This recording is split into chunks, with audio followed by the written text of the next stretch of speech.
napakasaganang araw po at napakapayapang araw po sa inyo, mga kapanalig ko kay Kristo. Ang kapayapaan ay nagsisimula sa ating isip. Bago po ang lahat, lagi po nating tatandaan, mga kapanalig, God is forever in control. Agree? Kung agree po kayo, pumalakpak po tayo.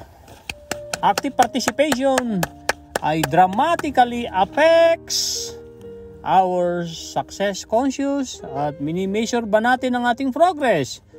Tandaan natin, pag hindi tayo lumalago, humihina or namamatay tayo. So if we aren't growing, we are dying. So we should strive to grow. We should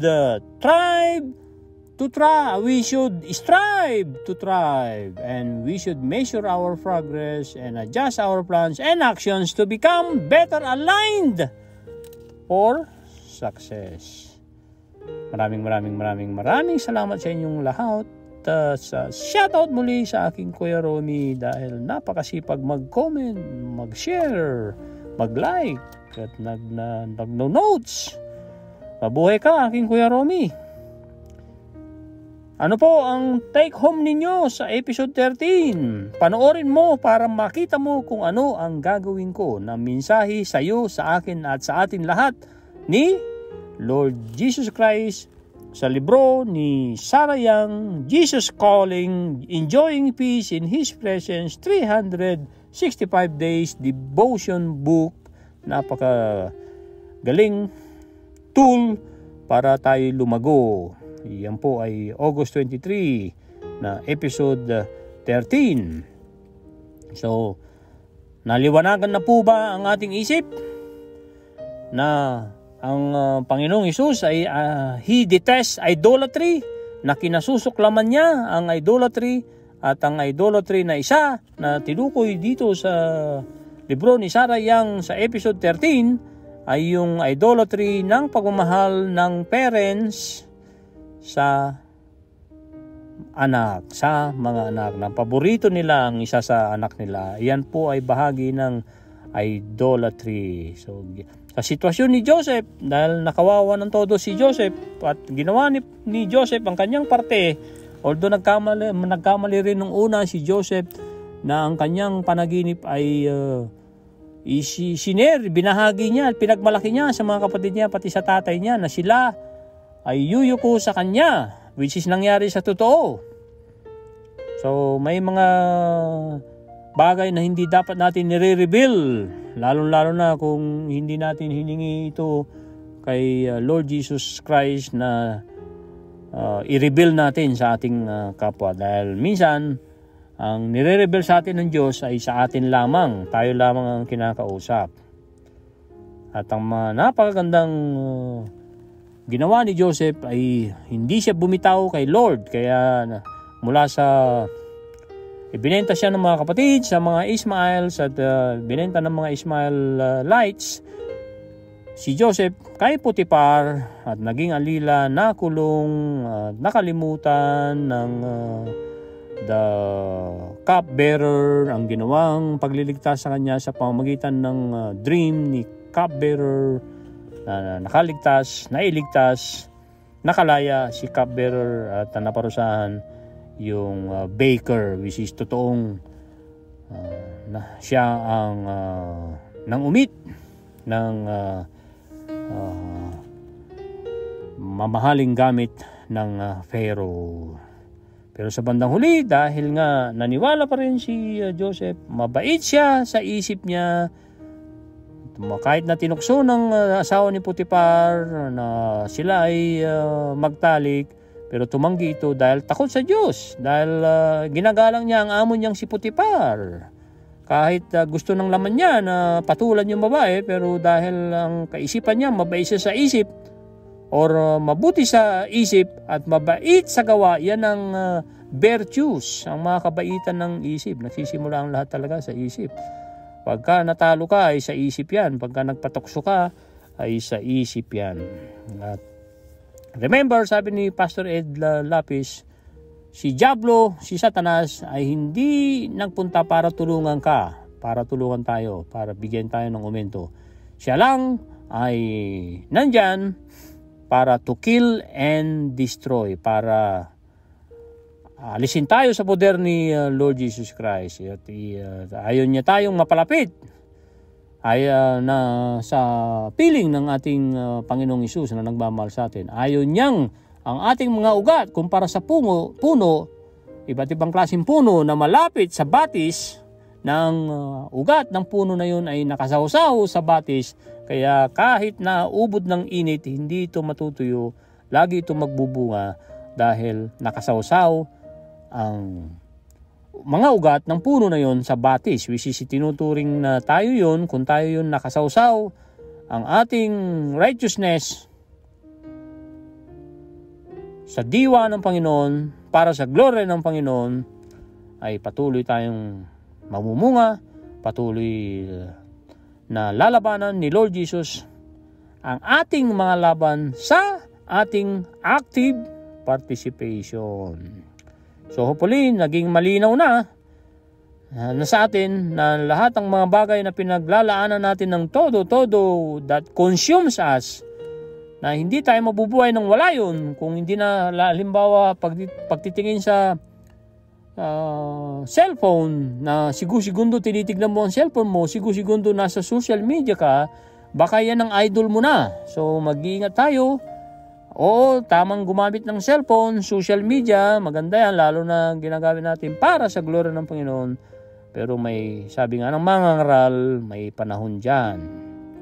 At dapat ang kumukonsumo ng ating energy, ng ating oras, ay dapat sa mga gawain ng Panginoon. So ulitin ko, sabi ni Lord Jesus Christ, panoorin mo ko para makita mo kung anong gagawin ko kapag isinuko natin ang ating mga mahal sa buhay sa episode 13, na kapag hinayaan natin ang Panginoon ng mga Panginoon, ang Hari ng mga Hari, ang maghari sa ating buhay, at mapuproteksyonan tayo pati ang ating mga mahal sa buhay. Tayo ay limitado lamang. Kaya tayo nag-aalala kasi nga alam natin na di natin kontrolado lahat, especially ang nangyayari sa panlabas. Pero i-recognize mo ang power mo. Ang power mo ay manatili. Isawsaw ang ugat mo sa batis ng Panginoon, sabi ni Pastor Ed Lapis. At ang dakilang power ay power to love and power to forgive. Hindi yung sukatan ay tuni-tuniladang nabubuhat mo na mga bakal. Hindi po sugatan yan ng sukatan. Strength po yan. Pero ang power mo ay power to love. Nakakapag-love ka pa rin kahit na masamang-masama na ginagawa sa iyo ng kapwa mo, nakakapagpatawad ka pa rin kahit na napakahirap ng sitwasyong magpatawad ka, ginagawa mo dahil mahal na mahal mo ang Panginoon, dahil nakasurrender ang buhay mo sa nag-iisang Panginoon natin, nag-iisang Redeemer natin. Dasalin na po natin ang Holy Spirit bago natin simulan ang episode 14, August 24, libro ni Sarah Young, Jesus Calling, Enjoying Peace in His Presence. Napakaganda pong magkaroon po tayo nito. At hindi po dapat na one read lang po tayo. Dapat tuloy-tuloy ito. Dahil repetition is the mother of skills. Itaas po ang mga kamay. Kung kaya niyong itaas ang mga kamay, kung hindi dalawa, kahit isa lamang na nakapikit po tayo, kung nagdadrive po tayo, huwag tayong pumikit. Siyempre, of course, pumuloover tayo kung gusto pa rin nating makipag-participate. Pero lagi nating inuulit na itong dasal na ito, isa sa inyo, lalo ang aking Kuya Romy, ay malamang na-memorize na ito. Dahil magaling sa memorization ng aking Kuya Romy.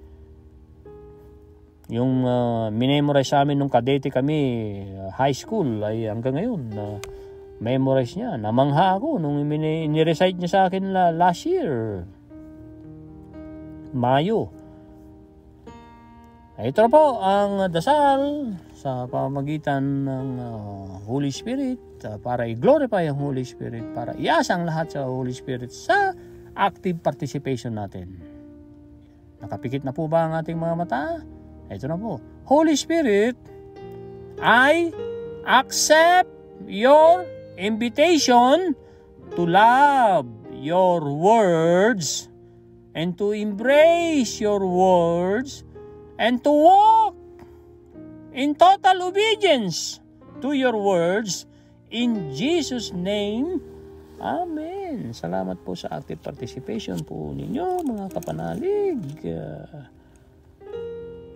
At ito na po ang episode 14. Tingin ko, dahil hiningi kong itagalog ang mga episode, pero ngayon, pardon me, pero tingin ko mas English ay mas magandang manuot sa atin dahil short but powerful words ang ginamit ni Lord Jesus Christ dito. I am nearer than you dare believe. Napakalapit ko sa iyo.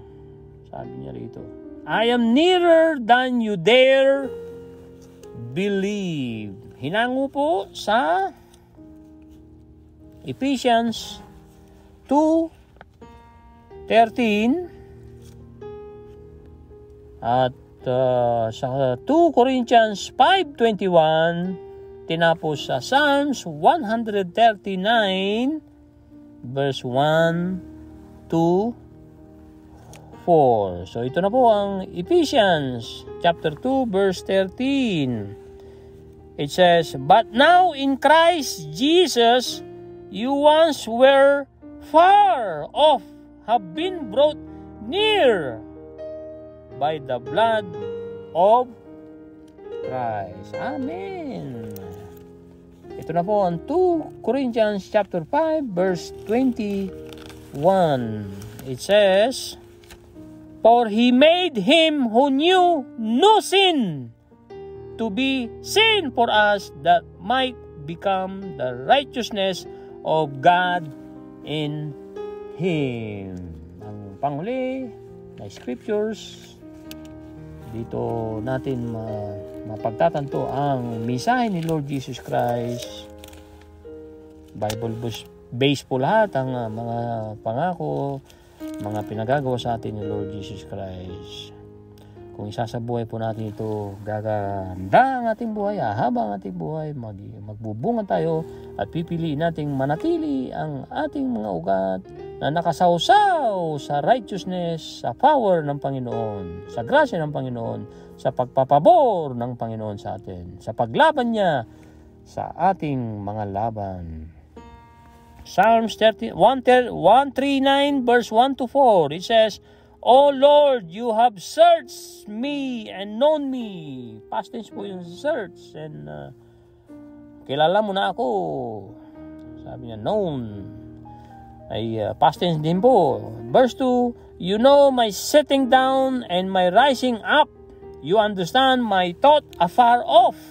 Verse 3, "You comprehend my path, my landas, my lying down, and are acquainted with all my ways." Napawalang sala, acquainted. Verse 4, "For there is not a word on my tongue, but behold, O Lord, you know it all together." Amen. Isang masigabong palakpak po para sa Panginoong Hesus sa kanyang mga salita sa Bible. Kaya sana ay nakakapaglaan tayo lagi ng oras kahit super busy po tayo. Napakagandang maglaan ng oras, lalo sa umaga, pagkatapos ng magdasal, magpasalamat sa Panginoon. Siyempre, nandiyan din ang daily ritual na mapapabuti sa ating hygiene, magsipilyo at uminom ng tubig, maligamgam, at ang pagpili natin na tayo ay makipagniig sa Panginoon. Nasa inyo yan kung ano unahin ninyo, and then basa ng Bible, kahit segundo, kung super busy ka talaga, kung yun talaga mailalaan mo sa Panginoon mo, na alam naman ng Panginoon yan, na hindi mo naman kayang dayain. So, kung segundo lang talagang kaya mong ilaan, magbasa ng Bible, at least meron kang mga segundo na inilalaan. At lalago yan. Talagang lalo mong hahangarin, mapahaba ang Bible reading mo, kapanalig. Ito na po ang mensahe sa mga binasa nating Napakagandang scriptures. I am all around you, hovering over you. Hovering ay umaligid at umaaligid. Even as you seek my face, I am nearer than you dare believe. Diyan po natin hinango ang ating title. Closer than the air you breathe. If my children could only recognize my presence, they would never feel lonely again. I know every thought before you think it, every word before you speak it. My presence impinges on your innermost being. Tagalog po ng impinges ay humahampas. Can you see the absurdity? Ang absurdity ay ano po? At ang absurdity kahangalan po ang absurdity. Sorry for the delay, mga kapanalig.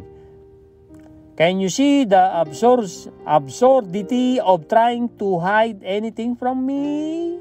Kahangalan, absurdity. You can easily deceive. Deceive is manlinlang, nalinlang. Other people, nilinlang ang mga ibang tao. And even yourself, but I read you like an open, large print book.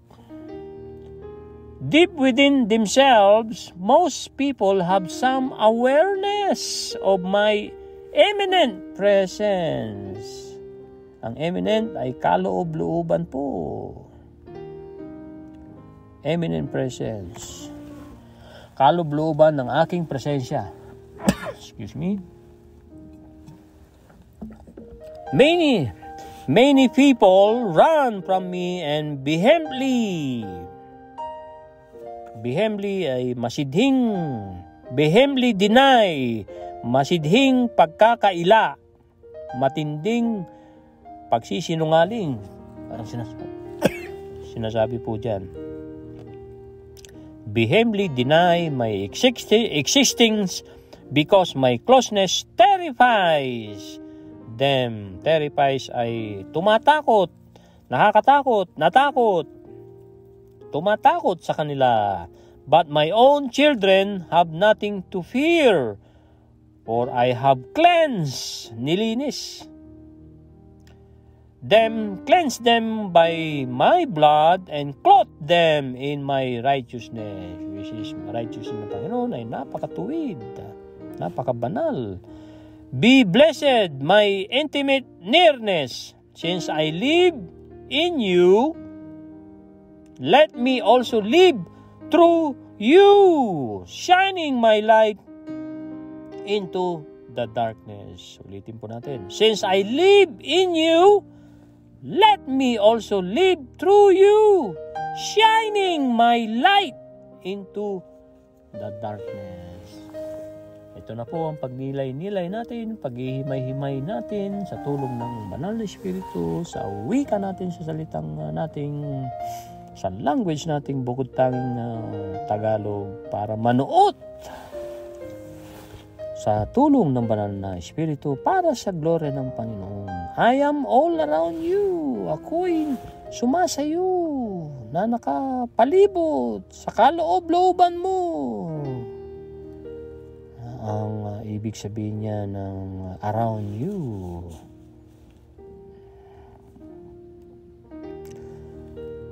Umaaligid lagi sa iyo. At gustong-gustong makipagrelasyon sa iyo. Parang yun ang ibig sabihin ng intention ni Lord Jesus na hovering over you as you seek my face. At the same time, as we seek the face of our Lord Jesus Christ ang sinasabi dito sa parehong panahon. Sabi niya na hinahanap mo din ang aking presensya, hinahanap mo din ang aking face. Ibig sabihin, face ay aking pagmumukha. So, napakalapit ko na hindi mo sukat akalain, na hindi mo masusukat, na hindi mo kayang mapagtanto, sabi niya rito, na mapagtantong mapaniwalaan na ako'y super lapit mo kahit ako'y Diyos ng kataas-taasan, na Diyos na lumikha ng lahat, na Diyos na bumuhay kay Lazarus 4 na araw ng patay at naagnas na, nagpakain sa 5,000 mga kalalakihan, hindi kasama ang mga kababaihan sa bilang, at mga bata sa 5 tinapay at 2 isda, at marami pang mga kababalaghan or mga kahimalaan, pati ang may kitungin na bawal hawakan, pero hinawakan ni Lord Jesus Christ. At nung hinawakan niya, if you are willing, Lord, kung kagustuhan mo lamang, Panginoon, ay gagaling ako. Yes! Kagustuhan ko, gusto ko na pagalingin ka. Kaya, intimano, gumaling. So, pati yung paghinga daw natin, sa mga hanging hinihinga natin, ay talaga hindi natin sukat akalain na ang ating Panginoon ay super lapit sa atin.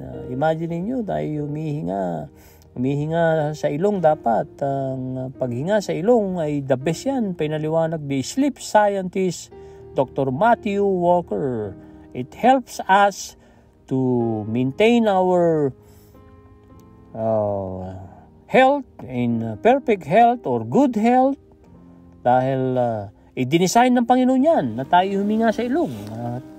May mga balahibo ang loob ng ating ilong to protect us sa mga masisingot nating, kaya tayo bumabahing, di po ba? Dahil may nasingot po tayong something, balahibong, iba pang mga bagay na nakakapagbahing sa atin. So, napaka-healthy na huminga sa ilong. Isisingit ko lang yan na mensahe ni Dr. Matthew Walker sa interview ni Lewis House sa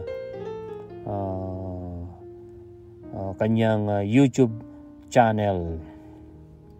Marami po tayong matututunan at matutulungan natin ating sarili pag tayo'y naging aware na tayo to grow more knowledge, dahil knowledge is just a potential power. Just a potential power po ang knowledge. Kasi baliwala ang knowledge kung hindi natin gagamitin. Pag sinaliksik natin, that is one point. And then another thing is pagsasabuhay ng mga knowledge. At syempre, dahil natuto na tayo, nakatulong sa ating buhay, sa ating katawan, sa ating isip, ay ibahagi po natin para lalong gumanda ang ating mundo. Be the change, sabi ni Mahatma Gandhi. Kung gusto natin magbago ang mundo, tayo muna. Ako muna ang magbago ng pananaw, especially na turuan ang ating mga pananaw. Kung pananaw mo ay negatibo, pwede mong palitan agad yan. Be transformed by renewing of your mind, Romans 12:2. And then to control our emotions, and then to practice dichotomy of control. Lagi po natin binabanggit yan, natutunan natin sa Stoicism, Stoic philosophers tulad nila Epictetus at Marcus Aurelius. And keep virtues in our own mind. Virtues ay mga mararangal, mga mapubuti, mga mababait na isip.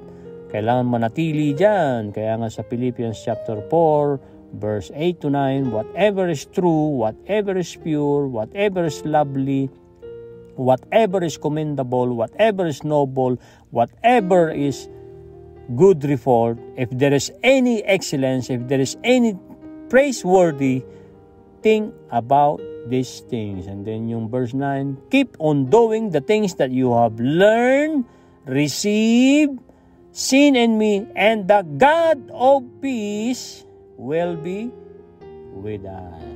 So, yan ang to see the big picture, which is, and the God of peace will be with us. Pag tayo nagpatawad, kahit masama ang ginawa sa atin, the God of peace will be with us. Pag tayo namigay ng mga blessings natin, and the God of peace will be with us. Pag tayo'y tumulong na walang hinihinging kapalit, and the God of peace will be with us.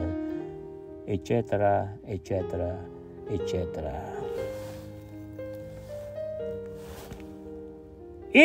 Kung ang aking mga anak na kaya lamang nilang kilalanin ang aking presensya, hanapin ang aking presensya, sabi ni Lord Jesus, they would never feel lonely again. Hindi na sila malulumbay muli. Hindi na sila malulumbay muli kung i-recognize lang natin ang presensya ng Panginoon. Tayo, children of God, tayong lahat, ikaw, ako, tayong lahat mga kapanalig. Alam ko na kada isang isip ng mga anak ko, bago mo isipin, kada isang salita, bago mo wikain, salitain, sabihin, ang aking presensya ay umahampas na sa iyo. Dumadating na sa buhay mo, sa inyong innermost being. Wow! Innermost ay kaloob-looban ng sarili mo, kapanalig, ng kaloob-looban natin. Dinagdag pa ni Lord Jesus Christ dito, pwede mo bang makita ang absurdity, which is kahangalan, on your innermost being, ng iyong kaloob-looban? Can you see the absurdity? Ulitin mo natin. Nakikita mo ba? Napapansin mo ba ang iyong kahangalan na tinatago mo? Ano man yan sa akin? Sabi ni Lord Jesus, napakagandang tanong. Napakadaling linlangin mo ang mga ibang tao. Kahit iyong sarili, nalilinlang natin ang ating sarili, mga kapatid. Kayang-kaya mo linlangin ang mga ibang tao, kahit iyong sarili. Pero, sabi ni Lord Jesus, nababasa ko ang iyong isip. Like, parang napakalaking printed book, parang napakalaking naka-imprentang libro, open. Kaya makita ni Lord Jesus, basahin ang ating isip dahil siyang lumikha sa atin. Dahil kataas-taas ang Diyos siya, na wala siyang kapantay. Dapat nare-recognize po natin yan, mga kapanalig. Sa lalim ng iyong pagkatao o ng mga pagkatao ninyo, sabi ni Lord Jesus Christ, kasi ang halos mga madadalas na mga tao o maraming mga tao, mayroon silang mga awareness na alam nila ang aking imminent presence. Ang aking imminent presence ay nalalapit or super lapit na presensya ko, sabi niya rito. And maraming mga tao ay tumatakbo, lumalayo sa akin. ulitin po natin, marami sa mga tao ay lumalayo sa akin and vehemently deny na masidhi na lang ipinagkakaila ang aking existence. Na ako'y Diyos ng mga Diyos, ng aking presensya. Kasi ang pagkakalapit, closeness terrifies them. Ang aking super lapit sa kanila ay terrifies them, na sila ay natatakot sa akin. Wow! Tayo ba ay natatakot sa Diyos? Dapat hindi. Ang takot natin dapat ay nasusulat sa Psalms 111 verse 10, which is, the fear of the Lord is the beginning of wisdom. Ang takot ay respeto, revere. Kataas-taas ang respeto dapat ang takot. Hindi yung takot ka dahil masama ang Diyos na nagpaparusa ng todo-todo ang Diyos. Kaya tayo napaparusahan kasi tayo lumalabag sa mga natural laws, sa mga spiritual laws. Hindi kailangang bumaba ang Panginoon, awatin ka ng Panginoon. Kung lululunin mo ang blade, masusugatan ka. Malalapnos ang iyong lalamunan. Kung lumusong ka sa malalim na ilog, hindi ka marunong lumangoy, ay malulunod ka, kapatid. Tumalon ka sa building, ay tiyak. Pero mamamatay ka, pero lang kung may inilagay na foam, na super kapal ng foam, or tumalon ka sa ilog na super lalim, pwede kang hindi masaktan. Yun ay kung kaya ng iyong katawan, kasi yung impact din ng yung velocity, di po ba? Dahil gravity pa rin yung katawan, mabigat, and then tumalong ka galing sa taas, halimbawa mataas na tulay, ay kung hindi mo gawain yun, pwede ka rin mapahama. Ang aking mga sariling mga anak ay walang dapat na makatakot sa kanila. Dahil nilinis ko na sila. Oo, dahil nilinis ko na sila. Oo, yan ang dapat nating tatandaan, mga kapanalig. Dahil nilinis na tayo ng Diyos. Dahil namatay siya sa krus para sa ating mga kasalanan. Dahil napakarami niyang parable nung siya nandito. The parable of the seeds, the parable of the servants, at pati yung pinaliwanag niya yung the prodigal son, na napakarami ng mga parable na nasa gospel na apat na gospel po, ebanghelyo ni Matthew, ebanghelyo ni Marcos, ebanghelyo ni Lucas, at ebanghelyo ni Juan. So napakarami nang nagsasabi diyan na nilinis na tayo ng Panginoon, na napagtagumpayan na niya ang laban natin, na wala na tayong gagawin kundi lagi nating isipin yung tagumpay ni Lord Jesus Christ para sa atin, na sinasabing dapat na tayo ay mabuhay ng mahaba, ng maginhawa, ng siyempre ng matuwid na buhay. Ang aking dugo ay ibinalot ko sa kanila sa pamamagitan ng aking matuwid na hangarin.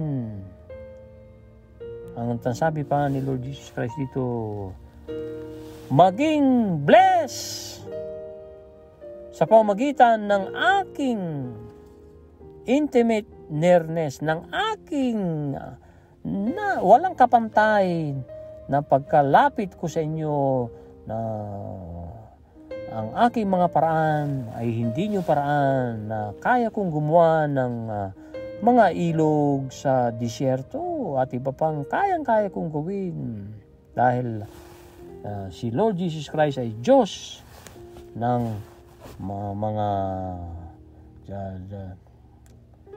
the King of Mercy. Ang isa pang dapat natin lagi matandaan ng ating Lord, ang kabanal-banalang Diyos. Mula nung ako'y nabubuhay sa iyo, anak. At kung let me also live through you, sa pamamagitan mo. Dahil nananahan na ako sa iyo, ay gusto ko pang manahan through you, sa pamamagitan ng through you. Anong ibig sabihin ng through you, kapatid? Sa pamamagitan mo, kapatid, ibig sabihin. Halimbawa, gagamitin ka ng Diyos ng ginawa niya sa mga disipulo niya, sa mga apostle, tulad ni Apostol San Pablo. At magliliwanag ng super liwanag sa kadiliman, na magliliwanag sa atin lahat, sa ating buhay. Nalalabanan niya ang ating mga laban. Kung pipiliin natin siya, siyempre, with our natural part, which is ating active participation. Kasi nasa Diyos ang awa, nasa tao ang gawa. There you go, mga kapanalig ko kay Kristo. Ayan po ang episode 14, August 24, Jesus Calling ni Sarah Young. Napakaraming libro ang naibenta ni Sarah Young. Ito ay talagang one of the classic book. Maraming bumili po nito. Hindi lang mga kababaihan kasi una ay talagang mga kababaihan ang bumili nito, pero nabasa rin natin mga kalalakihan. Kaya nga nung nabasa ko halos hindi ko nabitawan. Sinama ko na sa mga daily book na binabasa ko para matulungan din ako at para makapagbigay pa ako. Kasi hindi natin maibibigay ang wala tayo. Yun ang super linaw. Hindi mo maibibigay ang wala ka.